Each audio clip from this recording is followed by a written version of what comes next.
ನನಗೆ ಬಂದ ನೋಟಿಸೇ ಡೂಪ್ಲಿಕೇಟ್. ಚಾಲಕಿ ವಿಜೇಂದ್ರದ್ದೇ ಇದೆಲ್ಲ ಇರಬಹುದು. ದೆಹಲಿಯಲ್ಲಿ ಯತ್ನಾಳ್ ಕೆಂಡಾಮಂಡಲ. ಉತ್ತರಿಸೋಕೆ 10 ದಿನ ಬಾಕಿ ಇದೆ, ಕಾದು ನೋಡೋಣ ಅಂದ್ರು ವಿಜೇಂದ್ರ. ರೆಬಲ್ ಶಾಸಕರಿಗೆ ಅಶ್ವಥ್ ಶಿಸ್ತಿನ ಪಾಠ. ವಿಜೇಂದ್ರ ಸಣ್ಣ ಹುಡುಗ, ರಾಜಕಾರಣ ಗೊತ್ತಿಲ್ಲ, ಅಧ್ಯಕ್ಷ ಸ್ಥಾನ ತ್ಯಾಗ ಮಾಡಲಿ ಅಂದ್ರು ರಮೇಶ್. ಹೊಂದಾಣಿಕೆ ಬಾಣ ಬಿಟ್ಟ ಕುಮಾರ್ ಬಂಗಾರಪ್ಪ. ಡಿಕೆ ಜೊತೆ ಯತ್ನಾಳ್ ಆತ್ಮೀಯರಾಗಿದ್ದಾರೆ. ಹೊಸ ಬಾಂಬ್ ಸಿಡಿಸಿದ್ರು ಡಿಕೆ ಸುರೇಶ್. ಪ್ರೂಫ್ ಕೊಡಿ ಅಂತ ಸವಾಲ್ ಹಾಕಿದ ರೆಬಲ್ ಶಾಸಕ. ಸಿಎಂ ಬ್ಯಾಟಿಂಗ್, ರಾಜಣ್ಣ ಫೀಲ್ಡಿಂಗ್, ಪರಂ ಕೀಪರ್. ತುಮಕೂರಿನಲ್ಲಿ ನಾಯಕರಿಂದ ಭರ್ಜರಿ ಕ್ರಿಕೆಟ್. ಅಂತಾರಾಷ್ಟ್ರೀಯ ಕ್ರೀಡಾಂಗಣಕ್ಕೆ ಚಾಲನೆ.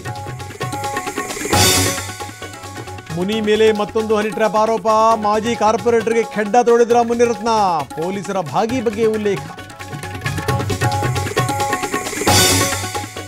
ದರ್ಶನ್ ಫೋಟೋ ಬಿಡುಗಡೆ ಹಿಂದೆ ಮಾಸ್ಟರ್ ಪ್ಲಾನ್. ಅನುಕಂಪ ಗಿಟ್ಟಿಸಿಕೊಳ್ಳಕ್ಕೆ ಮುಂದಾದ್ರ ದಾಸ. ಅರ್ಜಿ ವಿಚಾರಣೆ ನಡುವೆ 108 ಚರ್ಚೆ.